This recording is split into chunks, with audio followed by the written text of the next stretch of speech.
Ventilatsioon on võrratu. Tallinna Tehnikaülikool on koostöös ettevõtjatega valmis saanud ööklubiliku ventilatsioonilabori. Ventilatsioon on vastupandamatu. Et muuta insenerõpet noortele atraktiivsemaks. Ventilatsioon on veetlev. Ehitusuudise võttis nõuks laborit külastada ja uurida lähemalt, milline ventilatsiooniseade või lahendus toimib, milline mitte. Jahutus on jalust rabav. Ning mida pakub see labor ettevõtjatele? Miks me selle labori tegime on see, et aasta 2013 oli keskkonnatehnika õppekava, mille all on siis kütteventilatsiooni peaeriala ülikooli ülivõimselt kõige ebapopulaarsem õppekava. 45 kohale tuli õppima ainult 4 tudengit, peale esimest sessi jätkab ainult 1. See tähendab seda, et siis 4 aasta pärast lõpetab kütte- ja ventilatsiooni eriala Tehnikaülikoolist ainult 1 tudeng. Kuna seda mujal ülikoolides ega kõrgkoolides ei õpetata, siis seis on nadi. Kõik me tahame hingata sisse värsket õhku, tahame, et toas oleks piisavalt soe, et neid eksperte on hädasti vaja. Eriti veel kui 2021 peavad kõik hooned olema ligi nullenergiahooned, siis nende süsteemide osatähtsus tõuseb veelgi. Mis siin laboris nüüd toimuma hakkab? Ma saan aru, et on selline demoversioon teil siin sellest laborist, et mis siin toimuma hakkab? Just, siin laboris on tavaline labori versioon, kus me tudengid siis katsetavad ja mõõdavad õhuvoolu hulkasi ja rõhkusi, aga siin meil on show-programm, et siin ruumis on 6 ventilatsiooni lõppelementi ja 12 minuti jooksul iga ventilatsiooni lõppelement siis demonstreerib oma iseloomu, kuidas ta siis õhku ruumi sisse puhub. Kuna õhku inimese silm ei ole võimeline otseselt nägema, siis me oleme lisanud sinna sisse puhka õhku tossu, et siis näidata, kuidas õhk liigub, eks. Et kui muidu ventilatsioonitehnikud on, või üldse kui tavaliselt kasutatakse tossu selleks, et valgustust esile tuua, siis see on üks ainukene ruum, võib-olla terves Põhjamaades ja Baltimaades kindlasti või terves Euroopas, kus siis valgustust kasutatakse tossu esile toomiseks, et ventilatsiooni sissepuhka õhu esile toomiseks. Ja mida ma veel tahan öelda, et selle labori valmimise juures aitasid meid väga head sponsorid ja sponsorid oli palju, sest võib-olla paljud ettevõtted võivad mõelda niimoodi, et polegi vaja meie erialale konkurente juurde, et seda rohkem tööd on meile, aga kuna meie seis on juba nii vilets, siis erialad, firmad on mures ja ütlesid, et teeme midagi, mis seda olukorda parandaks. Meil on siin üks suur süsteem, ventilatsioonisüsteem, no nüüd on näha siit, kuidas õhk tuleb otse alla, et see esimene plafoon sobis palju paremini kontorisse, et sa võid selle plafooni all vabalt istuda, sul ei teki ebamugavustunnet, see on siis tuuletõmbustunnet või aga siin plafooni all sa vaevalt, et kontoris istuksid. See plafoon sobib paremini kaubanduskeskustesse, spordisaalidesse, kõrgemal aega ruumidesse. Mida siin laboris siis nii-öelda katsetada saab, et mida ta näitab ja mis siin praegu ka toimub?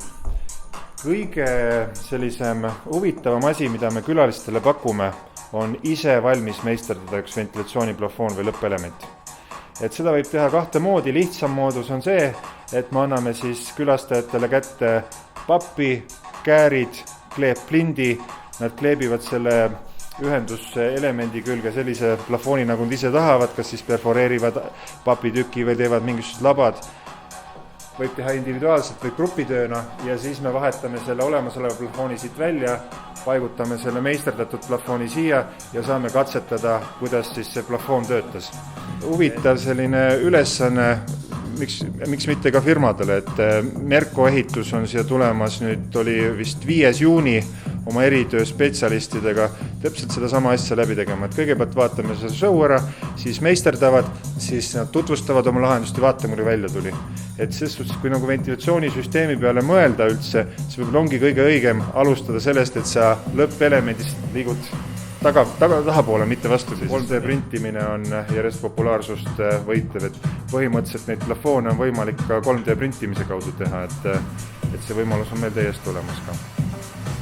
Et see on selline peamine asi, et kui sa tuled see laborisse, et sa lihtsalt konstateerida on siin ka palju huvitavad asju, aga sa saad ise ka käed külge lüüa ja katsetada, et see võib-olla nagu huvitavam. Et muidugi lisaks me saame demonstreerida kas tuuletõmbuse mõõta neid sissepuhkeõhu kiirusi, analüüsida, kas see tekitab inimeses tõmbustunnet või mitte, näidata tossuga, et kui sissepuhketemperatuur on 16 kraadi, mismoodi õhkruumis jaguneb, kui ta on 25 kraadi, mismoodi õhkruumis jaguneb. Ja need on nagu sellised peamised asjad, et selle peamine eesmärk laboril on ikkagi eriala populaarsust tõsta või näidata seda eriala sellisena, nagu ta on. Siin on võimalik ettevõtetel teha ka, ütleme, tootearendust katsetada. No see tootearendus ongi see ventilatsiooni plafooni väljatöötamine, et kui see ennem, see on niimoodi, et me siin otseselt siin laboris teadust ei tee, aga mida me tahame teha, me tahame presenteerida oma teaduste tulemusi. Et meil on mitmed sellised tootearenduslikud tööd koostöös firma Gets Nord praegu käigus, et kui nad saavad valmis, siis me toome siia laborisse demonstreerime, et see on nagu selline koht rohkem. Siin on võimalik tekitada ka sellist olukorda, missugune on, ütleme, halb sisekliima, missugune on hea sisekliima?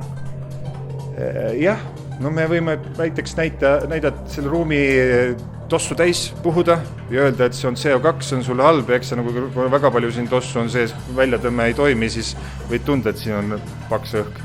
Kui paneme ventilatsioonisüsteemi tööle, ventilatsioonisüsteem tõmbab selle tossu ära siin paari minutiga, tunned, et ongi hea ventilatsioonisüsteem. Kui ventilatsioonisüsteem ei oleks, siis ruum olekski selle tossu täis jäänud. On selle labori vastu tundnud huvi ka ettevõtted või teadusasutused väljaspool Eestit? On, selles suhtes, et see labor on nüüd kuu aega on täpselt avatud, kuu aega 2 päeva. Et siia ei ole nüüd veel jõudnud tulla välisülikoolid, aga huvi on üles näidanud nii Aalto, KTH, Riia Tehnikaülikool, et see on selles suhtes unikaalne labor, et sellisest vaatenurgast ei ole keegi erialale varem lähenenud. Mis siin veel on? Mida siin saab katseda, mida siin laboris saab näha? Saate ehk näidata? Mida me tahtsime näidata? Üldiselt on niimoodi, et me ei ole päris kindlad, kas me oleme ühe müüdi murdnud. Seepärast, et need kastid siin, nende nimi on laminaarõhu jaotajad, et põhimõte on siit tuleb hästi aeglase kiirusega õhk. Kui ta jõuab inimeseni, siis ta soeneb, tõuseb mööda inimest üles, inimene hingab värsket õhku, et see õhukiirus on väiksed ja tekitab tõmbustunnet. Ja kõik simulatsioonid, kõik õpikud värvipiltidega demonstreerivad, et see on nii efektiivne ja see toimub. Ja siin laboris me tahtsime siis seda sama asja nagu reaalselt näidata ka külastajatele. Et tema on meil manneken Liia ja tema eesmärk meil oligi siis, et me mässime ta küttekaabli sisse, et ta siis suudaks soojust toota. Et siis tahtsime reguleerida tema soojusväljastust 100 vatti ruutmeetrit kuni 500 vatti ruutmeetrit, olenevalt siis tema aktiivsusastmest. Ja tahtsime näidata, et mida aktiivsemast tegevusest on, seda intensiivsem on siis tossu üles liikumine mööda inimest. Ja nagu näete, praegu tal tossu või neid küttekaableid ümber ei ole, sest me ei suuda seda demonstreerida. Me tõime siia 1 kilovatise elektriradiaatori, tegime selle tuli kuumaks ja panime selle ruumi taha nurka. Ja ka siis oli näha, et osa õhku läks sellest radiaatorist ikkagi mööda ja vähekene tõusis üles, et see on nagu selline huvitav asi, mida me siin oleme nuputanud, aga välja ei tulnud, et nüüd on lihtsalt nagu iluefekt. Mis on teie soovitused nüüd, kui hakkab ligi nullenergia kohustus, milleni on aega vist 4 aastat? Mis on need soovitused ligi nullenergia hoonete puhul künteventilatsiooni osas ja kas see on müüt või tegelikkus, et ligi nullenergia hoone kütteventilatsioonisüsteemid on ikkagi tunduvalt kallimad ja teevad hoone lõpphinnaga kallimaks kui praegu? Praegu on ligi nullenergia hoone tõesti nagu luksuskamp veel, aga eks kui need seadmed ja süsteemid lähevad masstootmis, siis on lootus, et nende hinnad nagu vähenevad. Ligi nullenergia hoone kohustusena on jäänud veel 4 aastat. Võidujooks see luksuskaup odavamaks muuta on alanud. Sisekliimatehnika on sinu edu pant.